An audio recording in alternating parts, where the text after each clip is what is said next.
Breaking news Kalsi से। बल्ती मुस्लिम समाज के कब्रिस्तान तोड़ने के मामले में पकड़ा तूल, एसडीएम को दिया ज्ञापन। चक्राता विधानसभा के पुरानी कालसी में सुबह मुस्लिम बल्ती समाज के कब्रिस्तान में वन विभाग रिवर रेंज क्षेत्र में डीएफओ कालसी के द्वारा रात्रि में जेसीबी मशीन लगाकर मजारों को ढा दिया गया, जिसको लेकर समुदाय के लोगों में भारी आक्रोश देखा गया। वहीं मौके पर पहुंचे मुस्लिम बल्ती समुदाय के लोगों ने डीएफओ कालसी मुर्दाबाद के नारे लगाए। उन्होंने कहा कि लगभग 200 वर्षों से यह जमीन हमें कब्रिस्तान के लिए मिली हुई थी, जहां पर हम लोग अपने मरे हुए लोगों को दफनाते थे। अब हम क्या करें, या तो सरकार हमें कहीं और जगह दे।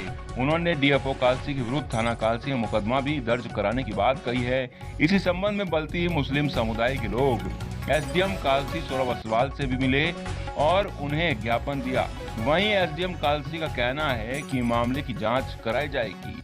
अगर किसी व्यक्ति विशेष के द्वारा यह मजारे व कब्रिस्तान तोड़ा गया तो उस पर कार्रवाई की जाएगी। अगर यह किसी विभाग के द्वारा अतिक्रमण की कार्रवाई की गई है तो इसमें भी जो सही कार्रवाई होगी वह की जाएगी और अमल में लाई जाएगी। वहीं आइए देखते हैं इस पर लोगों का व एसडीएम कालसी सौरभ असवाल का क्या कहना है। एक समुदाय के लोगों ने मुझे एक ज्ञापन दिया है। उनका कहना है कि कुछ अज्ञात लोगों ने या फिर किसी डिपार्टमेंट ने यहाँ पर जो अतिक्रमित भूमि थी एक कब्रिस्तान के रूप में उसको तोड़ा गया है, तो उसमें उन्होंने जांच के लिए मुझे ज्ञापन दिया है। तो हम अपनी तरफ से इसमें जांच करवा देंगे और जो भी तथ्य सामने आएंगे वो भी हम नियमानुसार कार्रवाई करेंगे। और अगर ये किसी ने गलत इरादतन ये काम किया है तो उसके खिलाफ कानूनी कार्रवाई भी होगी। और अगर अतिक्रमण का मामला है, अगर किसी सरकारी विभाग की जमीन पे अतिक्रमण किया गया है तो उसके हिसाब से भी नियमानुसार कार्रवाई की जाएगी। सर, अभिलेखों में ये भूमि उन लोगों की है या सरकार की है?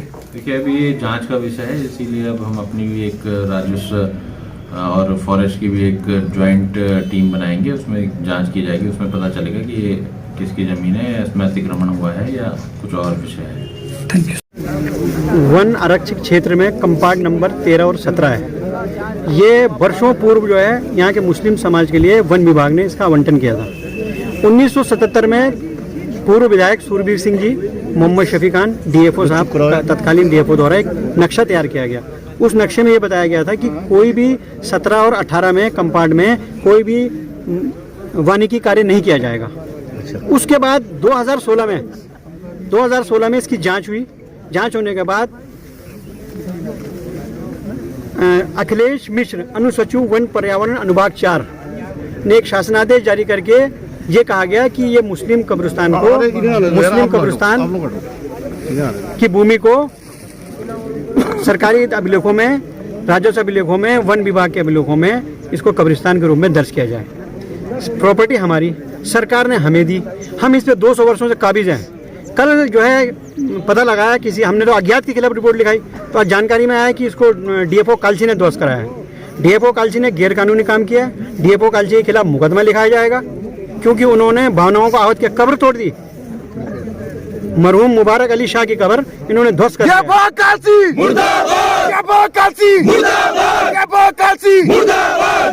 और हमारा मीडिया कर्मियों से भी अनुरोध है कि आप हमारा साथ दें और इस मसले को हम हमारे साथ चलें और विभाग के खिलाफ एफआईआर दर्ज कराने के लिए हमारी आप मदद करें। सर, ये जो बड़ा दुखद वो है घटना हुई है, क्योंकि ये हमारा कब्रिस्तान 200 साल से चला आ रहा, हमारे दादा परदादा से यहाँ पर दफन होते चले जा रहे हैं।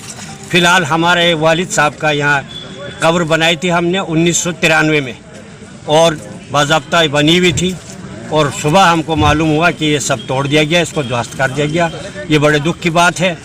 और मालूम ये हुआ कि भाई ये फॉरेस्ट डिपार्टमेंट ने तोड़ा और न हमें कोई इत्तला मिली, जबकि हमें इत्तला होना बहुत ज़रूरी था। ठीक है, आप तोड़ रहे तो कम से कम हमको तो बताना चाहिए कि हम इसको तोड़ रहे हैं। तो ये अज्ञात, हम तो ये कहेंगे भाई अज्ञात लोगों ने इसको आके तोड़ दिया। क्या आपकी आगे इसमें क्या कदम रहेगा? हम आगे ये है कि भाई शासन के साथ इसकी वो कार्रवाई चलाएंगे और शासन से पूछताछ करेंगे आखिर हमारा कब्रिस्तान था ये, और हमारा क्या होगा इतने समुदाय का, कहाँ जाएंगे हम लोग, हम अपने मुर्दों को कहाँ दफनाएंगे। सरकार हमारे को कब्रिस्तान का कहीं न कहीं कोई न कोई फैसला देगी, ऐसी बात नहीं। और ना यहाँ पर कोई रोड है, ना कोई डिस्टर्ब है, ना किसी किस्म का यहाँ कोई